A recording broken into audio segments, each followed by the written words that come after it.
Are you ready to expand your life and reality? Join us for the next hour with Jamie Bates as she shares life-changing thoughts, techniques, and awarenesses to help you expand your reality. Hello and welcome. I am Jamie Bates, consciousness facilitator and expander of realities. My mission with my radio show is to create greater awareness of what is possible and to expand you beyond the limitations of this reality. I am grateful that you're joining me today.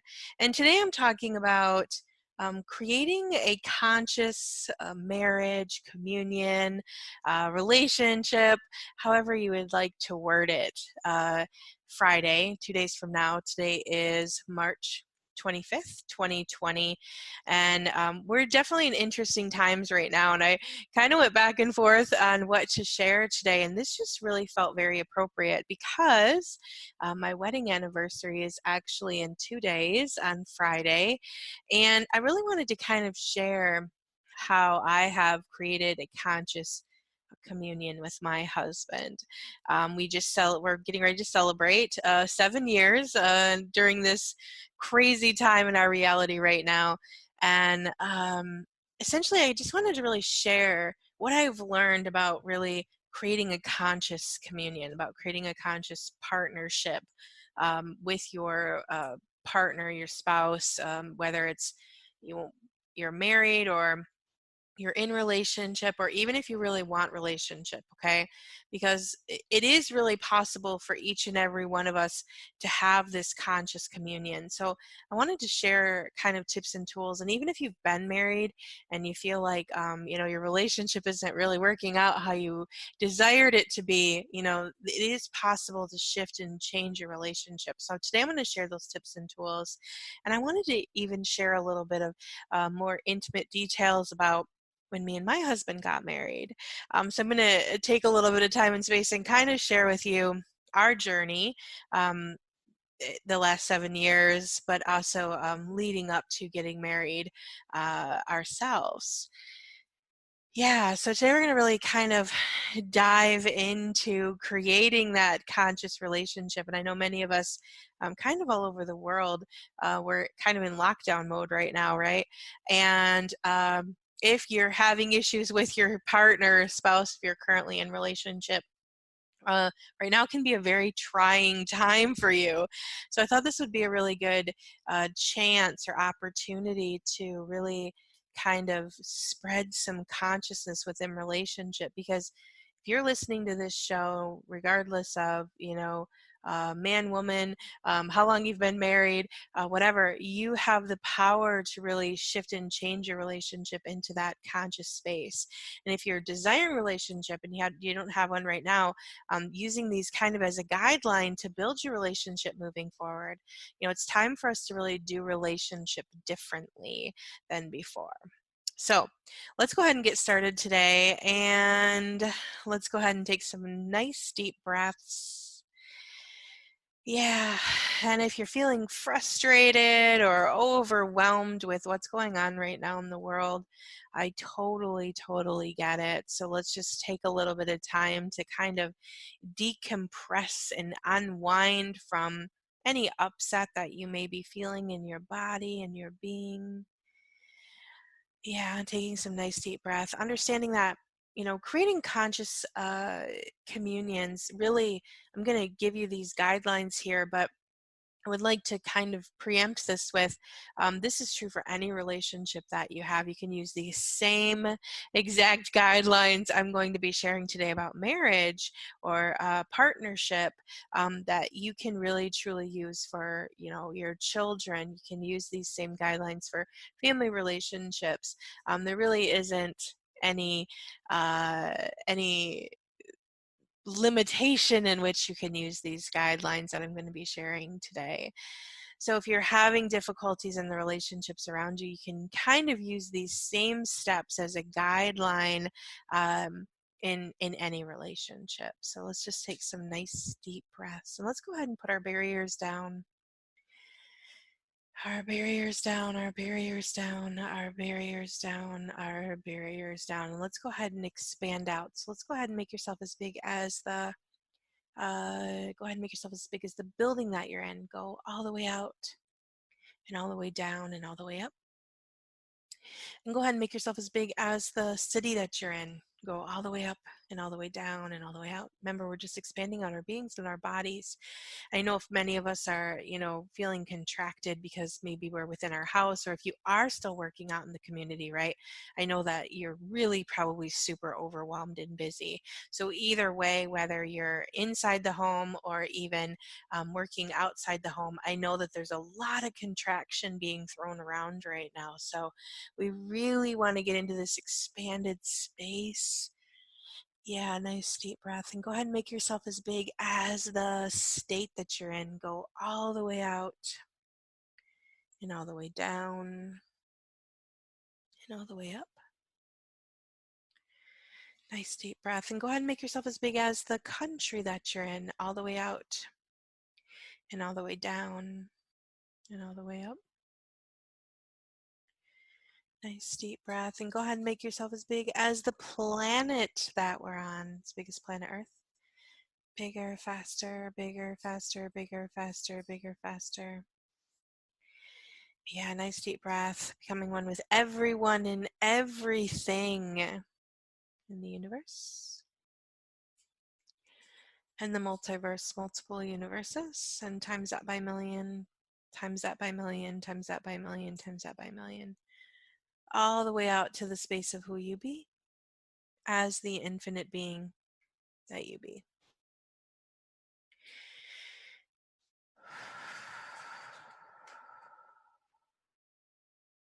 Awesome. And just really get into that space of you. Yeah, nice deep breath. Awesome. So before I really start kind of diving into the tips I wanted to share today, I want to kind of just share a little bit about creating my conscious communion with my husband. So when me and my husband actually met, we met right around the time that I was going through really diving into consciousness work. We met right about that time. And we actually were friends for like a year before anything really even happened. And it was just a very interesting turn of events that happened because we were friends for like a year, and the very first time that he ever even kissed me actually was a very significant day for me because it was one day before my old wedding anniversary to my ex-husband. I thought that was just really fascinating how that timeline kind of matched up, that the first time he ever kissed me was actually the day before my wedding anniversary for my old marriage, right?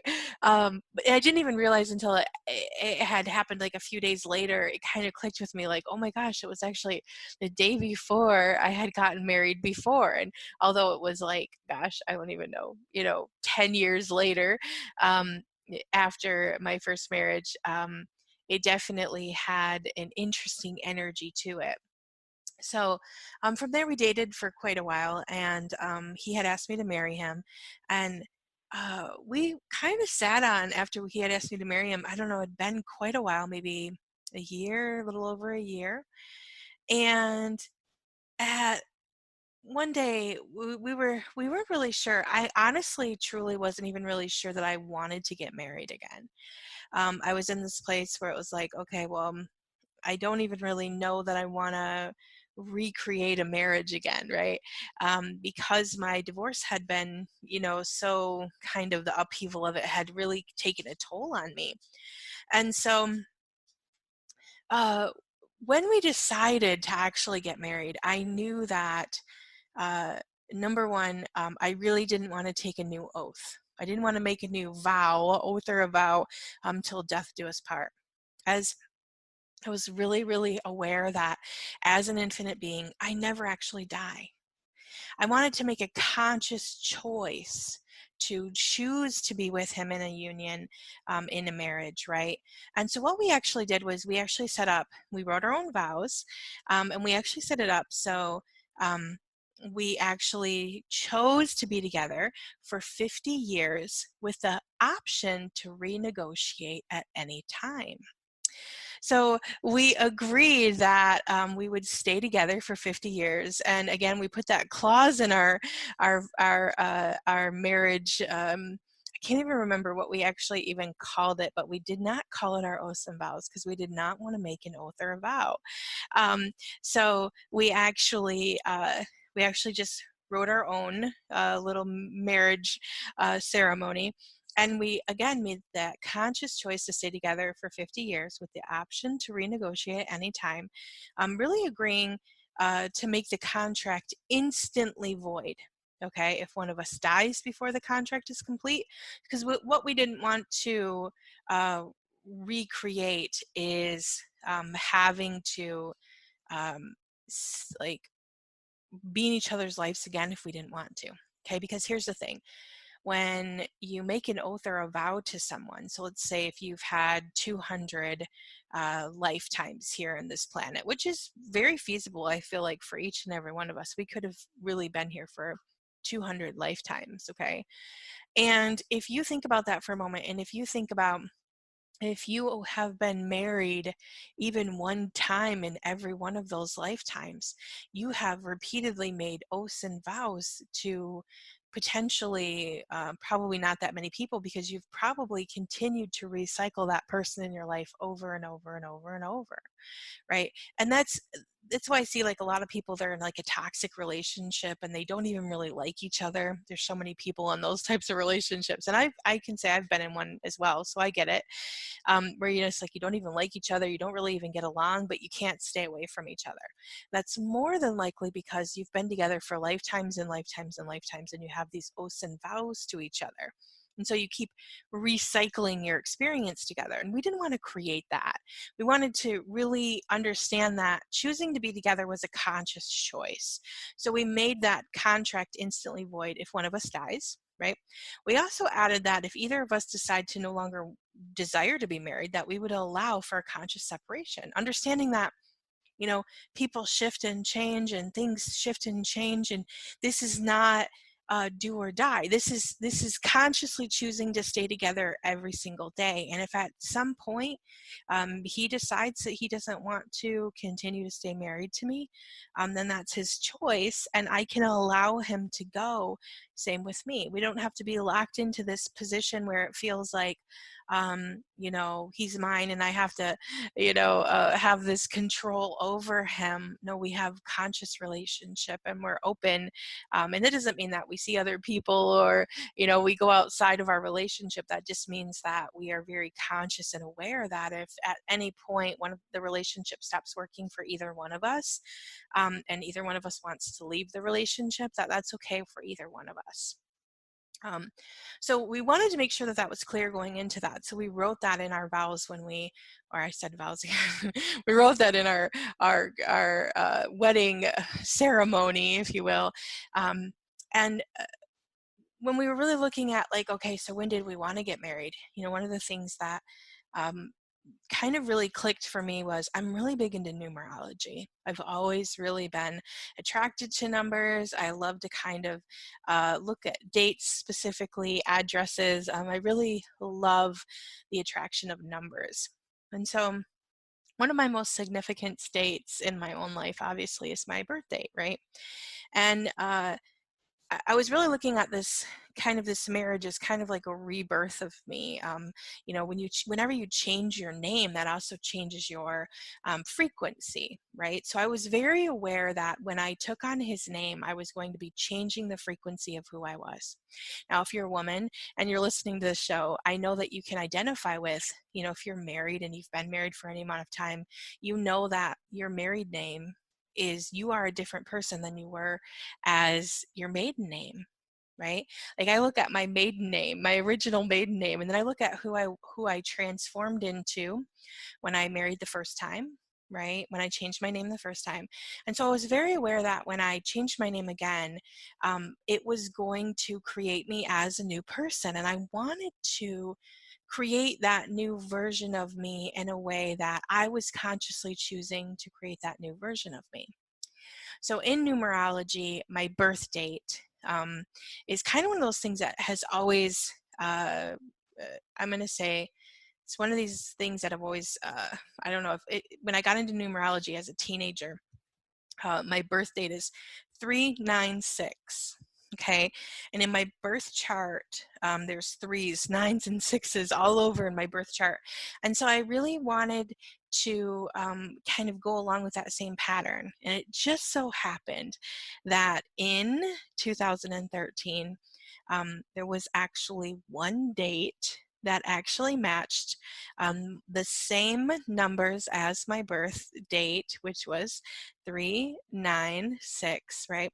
And that was March 27th, 2013. And that just so happened to be a random Wednesday. Now, it was kind of one of those things that when I had the awareness of it, it was like, okay, we're doing it. We're going to get married on a random Wednesday, right? It wasn't really random, though. It was a very intentional Wednesday, right? When 2013 hit, I was very aware that I really wanted to get married in 2013 because that was a 6-year. Okay, and that's just my own thing. I was born on a 6-year. I wanted to get married on a 6-year. So we chose to get married on that date for that specific reason, because I was very aware that if I could get married on the same exact date as the same energy of the day I was born, I could literally kind of change my name and transform and kind of give myself that energy of a rebirth. So it was a very I'm going to say significant date for me to step into a rebirth of me.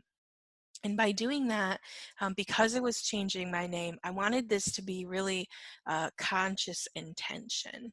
Okay, so when I chose to get married and we chose to get married on this day, I wanted this conscious intention of creating a marriage that truly worked for me, being in that nurturing and caring space that was really truly going to work for me. So everything that we chose reflected that in my conscious choice. We actually chose to get married in our healing center, and this was a very sacred place for me. And we had this conference room that sat about 50 people, so we just had a little intimate get together, and we actually didn't even invite 50 people. I think we probably had, like, I can't even remember, around 30 people. And we got married right there. I bought a wedding dress and we got married right there in my healing center. But it was a very healing moment for me, for both of us, I would say. And so, as we kind of moved into marriage, again with that conscious choice, I wanted to really be aware of how we were creating the way our relationship showed up, and really wanted to stay in that vibe of being conscious. So first thing that we did when actually before we got married, was we cleared out all of the commitments. And just like I was saying earlier, right? We didn't want to take those new OSIM vows. So what we actually did before we got married was we cleared all of those commitments, understanding that we didn't want to be choosing to get married just because we had these old, karmic relationships that said that, we'd find each other again and get remarried because we had these OSIM vows till death do us part. So we really truly kind of cleared those out before, but then as we moved into being married, we were very mindful of, or aware I should say, of where both of us were choosing things out of feeling the necessity to choose them versus the conscious choice to choose them. Okay, that's one of the things that happens when you start clearing out your commitments. Okay, you start to realize that there are places in your life that you auto respond in, especially in relationships. Okay, and I didn't want to carry over these old commitments of this is what even, what the definition of being a wife is, or what the definition of being a husband is. I wanted to have this fluidity within our relationship where There wasn't anything defining the roles or even the commitments that we had to make to each other. Again, that conscious flow. So we spent a lot of time really clearing out old commitments, old places where we felt like we had to respond a certain way, old places where we had these old energetic storage spaces of even truly what relationship meant, or what gender roles were defined as. I mean, we spend a lot of time really just totally clearing out our commitments, and really giving ourselves space to be able to truly just choose. Okay. And that really, I'm going to tell you right now that really truly changed things for us, especially the first year that we were married. It was really amazing to me how often I wanted to define him as what a husband should be, versus really giving him that space to be able to show up as who he was, and vice versa, right? So we spent a lot of time that first year of marriage clearing out the commitments to each other, clearing out the commitments to others, and really truly even clearing out just the form and structure around marriage as a whole. Now, I have a lot of these old clearings, a lot of this stuff in the consciousness playground right now. There are really a whole slew of audios around clearing commitments. So if it's something that you're interested in for yourself, I do suggest joining the consciousness playground, which you can find on my website, Jamie, Jamie-Bates, Bates.com. So the number two thing that we did in creating this conscious union was we stopped functioning in conclusion. Okay, that is such an important piece of having a conscious relationship. You have to stop functioning in conclusion. Stop deciding if your partner does something, it means something else. Okay, when you function in conclusion, you literally remove possibilities. Okay, so if you're worried that one of their actions means something, then you have to learn how to open your mouth and ask. It's so important to stop spending time looping in this upset inside your head, okay, and learn to effectively communicate by saying what you feel. Now, this is one of those things where it's like, I know that it's hard. It really is hard at first. But when you open up the gates to communication, it really does become easy. And this is one of these things, again, coming from even for myself, from a past kind of relationship of toxicity, and even my ex, or my husband as well. Uh, it was like we had to learn how to really speak to each other in a way where it was like, okay, i- instead of being in our head about things, really allowing ourselves to say things out loud. And again, it has to be a choice. Okay, it really has to be one of those things that you really totally choose, which leads me into kind of my number three, is giving your partner choice. You have to stop obsessing and stressing about what your partner is doing. You have to stop nagging. You have to stop making the other person wrong for what they want to choose. You really truly have to give your partner space to make choices. And in my number one thing is really learn how to make conscious choices for yourself, and then help your partner make conscious choices too. And also use this verbatim to bounce different choices and kind of become those your conscious partners together. Especially in the beginning of our marriage, when we were going through this, it was like we spent a lot of time really talking through what we wanted to choose, and really staying in the space of not being upset over what my partner wanted to choose, right? Just really being in the space of like, okay, if you choose that, what's it going to create? What's it going to create for your life? What's it going to create for my life? And really even letting go of, hey, if I get that something's really not going to create more, but he still wants to choose it anyways, I have to be the space to allow him to have that choice for himself. We don't get to make decisions for other people. And this goes for everyone we have relationship with, whether it's our children, whether it's our parents, whether it's a spouse or someone we're in relationship with. We do not get to choose to make choices for our partners. We have to allow them the space to make their own choices. Just like we want to make our own choices, we don't want somebody standing over top of us telling us how to live our lives, and neither do our partners. So it's very important to learn how to give your partner choice and how to really hold space and allow them to make choices that work for them. So important. Uh, Number four is stop projecting and expecting from others. I see this so often, and this goes in lots of different directions, okay? But people will tell me things like, my partner doesn't help me around the house. They sit around and do nothing. And I get that this is how maybe they've been showing up. But you projecting and what you're doing is you're just solidifying exactly what you don't want. You have to learn how to be space with them. You have to learn how to hold space so they will choose things that work, right? And I know that the hardest thing, potentially, maybe even known to man, is stop worrying about the crap that they're doing. Okay. If you're in a place where you're like, oh, my partner doesn't help me, they don't take the garbage out. What you have to do is you have to take the garbage out.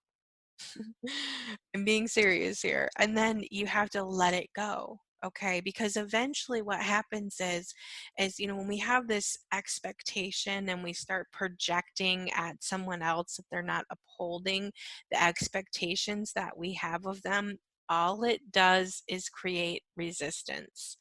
It creates a ton of resistance in your relationship, and that resistance you're never going to be able to change anything if you're in resistance of what they're choosing to do.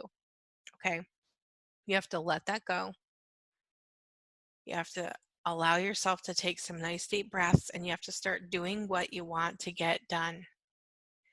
And then from there you can start, which kind of leads me into my next number here, is you have to start speaking your truth. Okay, saying things like, even in the projecting and expectating kind of uh, category, so you are upset because your partner doesn't take the trash out, so take the trash out, and then start saying things like, I really love when the trash is empty. It makes me feel really good when the house is clean, because what that's going to do is it's going to create an environment where your partner will step up and do things like take the trash out. Your partner will step up and do things like, help you with chores around the house, or do the things that you desire for them to do. You have to create the environment for that to happen. And that's true for your partner, your children, for anyone in your life. Okay, you can't expect somebody to show up the way that you want them to show up. You have to give allowance for people to show up in the way that they want to show up, and then you can create an environment where everyone is doing things that work for everyone. It just creates way more. Okay, so when you start speaking your truth, saying things like, hey, when you do this it doesn't work for me, can you choose something different? Okay, again, you're not projecting or expecting anything of them. You're letting them know what does work for you, and you're putting it out there that it changes without you having to get upset or mad or angry or go to, upset about any of it. It really does change the way that it allows your relationship to show up. And let me tell you what, there's been plenty of times where, we have went to heads over some of this stuff, and we've, when that does happen, which it may happen, understanding that, an apology and an I'm sorry really truly goes a long way in instances like this. Yeah, and taking some nice deep breaths and knowing that, Like, no matter what the other person chooses, you have power and control over you. And when you start maintaining that power and control over you and how you project and expect and how you show up, it allows everything to change. So on that note, I do have five other things I want to talk about here, but let's take a quick break. And when we come back, we will continue to talk about how to create that conscious union in your life and really truly have a partnership that expands for each and every one of you. So when we come back, we'll be diving back into that. Talk to you soon. The Consciousness Playground is a membership community to support you in living a conscious and aware life. Each month, members receive life and reality-changing concepts. It also includes member-only content and a VIP Facebook group to ask questions and connect with like-minded individuals. The Consciousness Playground currently has instant access to over 150 hours of life-changing audios and exclusive programs, with more added each month. Each and every month has a theme and includes audios and live calls around that topic. This playground has audios worth over $1,500 that you can access all at once. Come learn, grow, expand, and create something different in your life today. Frequency infusion meditations are designed to create expansion of being and awareness of self. Lift and change the vibration of your body, places, and things through sound at frequencyinfusion.com. And we're back, diving into creating conscious marriage or communion with your partner. So now we're at number 6 here, and number 6 is really probably, I mean, they're all important, but I really enjoy this one a lot, and that's really having each other's back. You know, really diving in and having your partner's back no matter what, you know, being there to support them and to really truly encourage them, even if it's things that you don't feel like you would like to choose or you want to choose for yourself, giving them the space to be able to choose it and see what it creates in their life. Really truly showing up and having each other's back. And kind of the next number kind of fits in that as well. And number 7 for me is much of what you're reactive about and what they're reactive about is actually one of their greatest fear or their greatest stopping points in their own life. So these kind of go hand in hand. When you have your partner's back here and you realize that a lot of the things that they project at you or a lot of the actions that they have are just based on their storage stuff and their energy, space, and consciousness. You know, and when we first got married, you know, there was a lot of areas where I could sense that my husband did a lot of self-sabotaging. Okay. Now, these are things I was aware of about him. That does not mean that I wasn't doing the same thing. But I was aware that he was doing a lot of self-sabotaging. And so instead of making him wrong for doing the self-sabotaging, um, I, uh, I acknowledged what was going on, okay? And I really kind of held space for that to change instead of jumping in and creating chaos around it as well.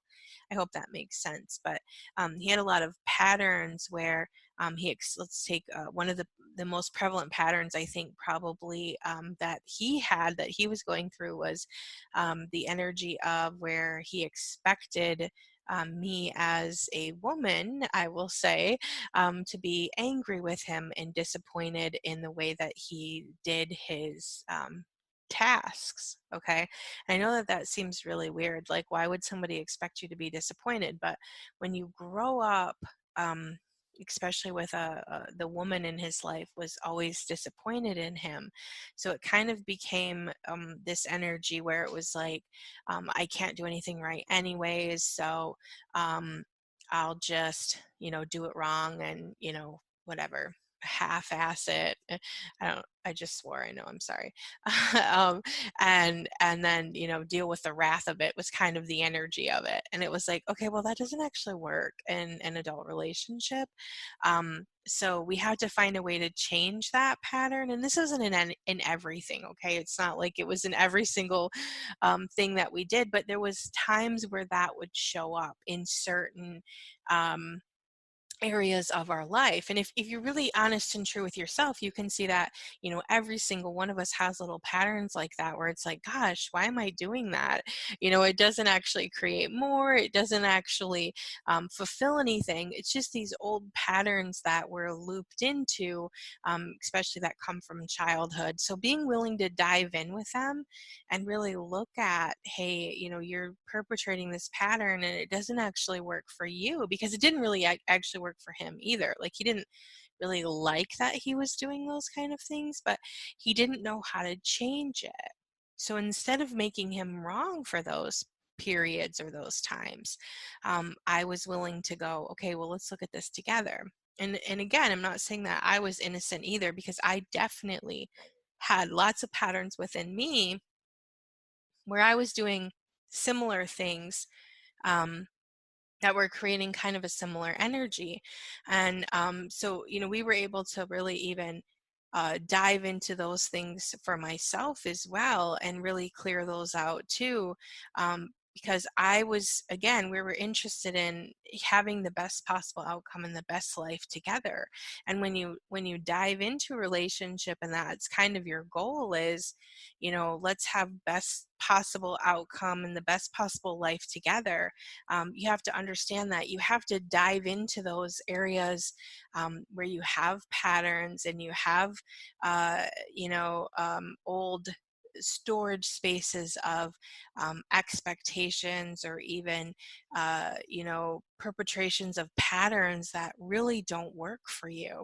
You have to be willing to go into those patterns together and say, when you do this, this is how this makes me feel, right? Speaking your truth, right?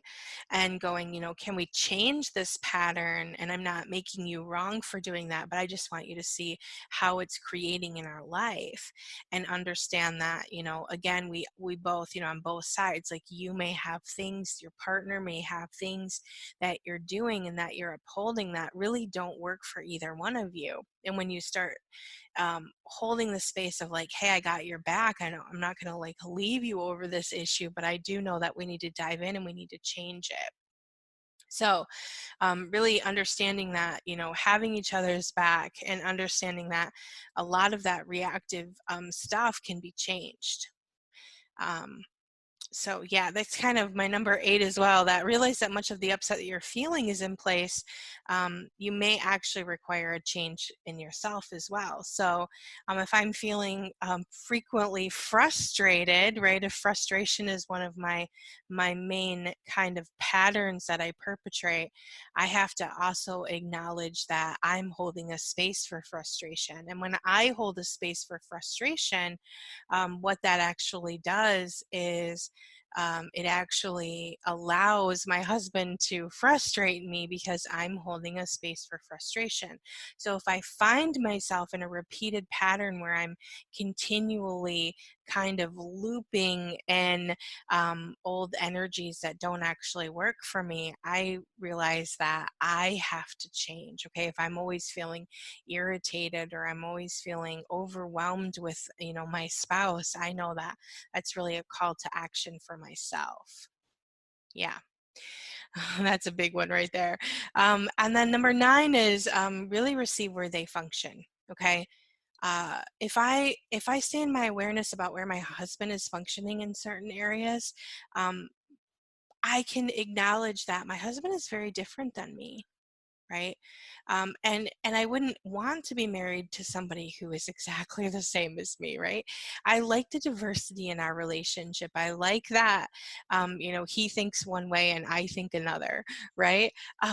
So if I can really receive where he functions at, then I don't have to make him wrong if he can't see things exactly the way that I see them. it's such a mind opening game to acknowledge that, that's where he's functioning at in that concept, and that's okay. Like, he doesn't have to see things exactly the same way that I see things, and I don't have to see things exactly the way that he sees things. And if I can acknowledge that, I can let him function where he wants to function in different areas, and I can function in an area, how I want to function in a different area of my life. So there's a lot of freedom and really allowing yourself to receive where each other's functions around different concepts, instead of having to agree and align on everything. Me and my husband have gotten to a place where, there is some concepts that we just agree to disagree. And that's okay. Like, it's okay that he feels one way about it and I feel another way about it.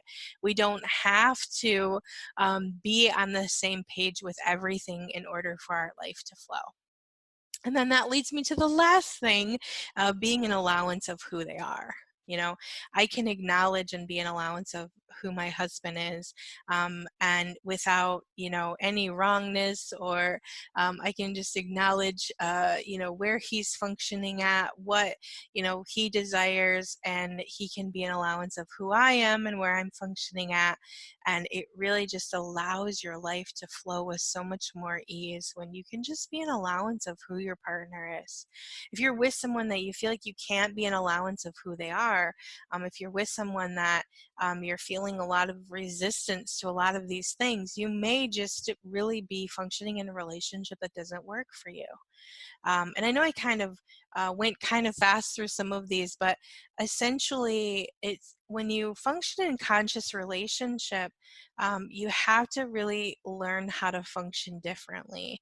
The way that this reality has taught us to function in relationship, much of that doesn't really work, which is why we have such a high rate of divorce, is why we have such a high rate of toxic relationships, because people don't really truly know how to have conscious communion with others.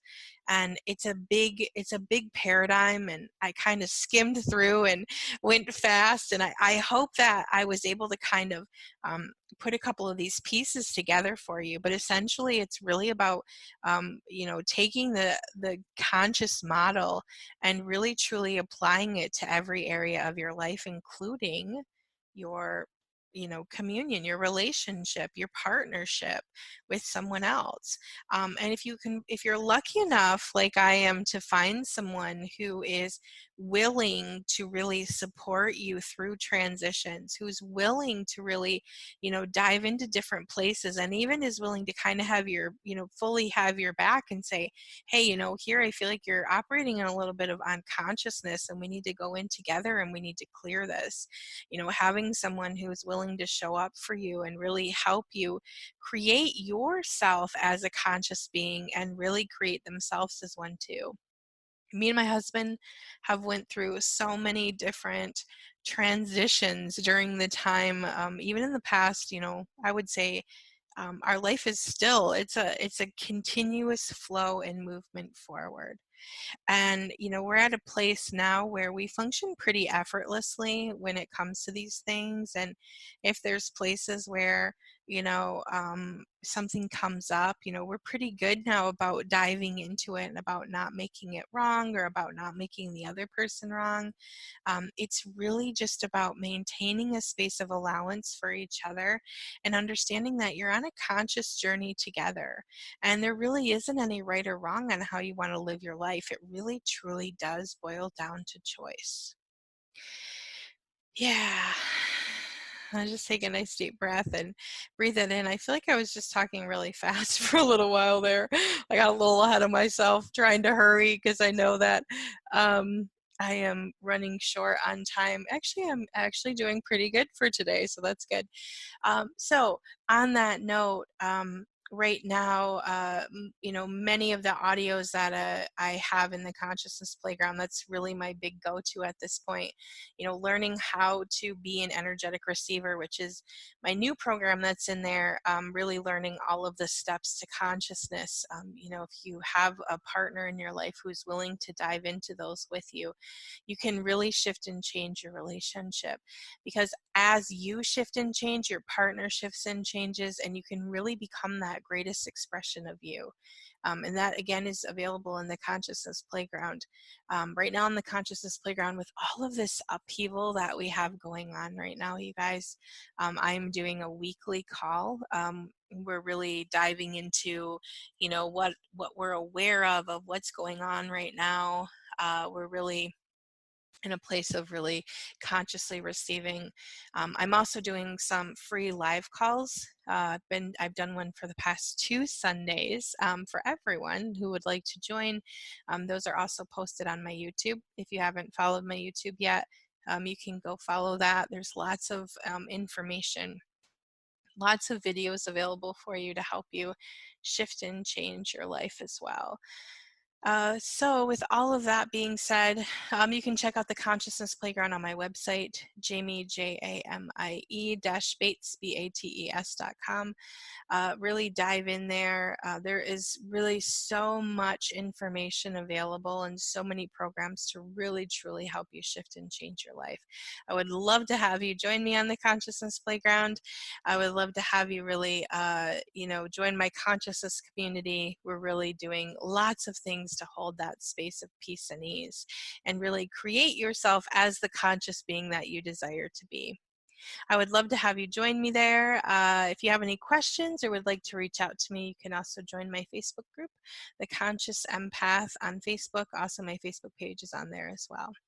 I am grateful that you're listening to me, joining me, and I hope that I help you create some conscious communion in your own life. So thank you so much for listening, and I will talk to you soon. Have a great day. Bye. You have been listening to Expand Your Reality with your host, Jamie Bates. Thank you for listening.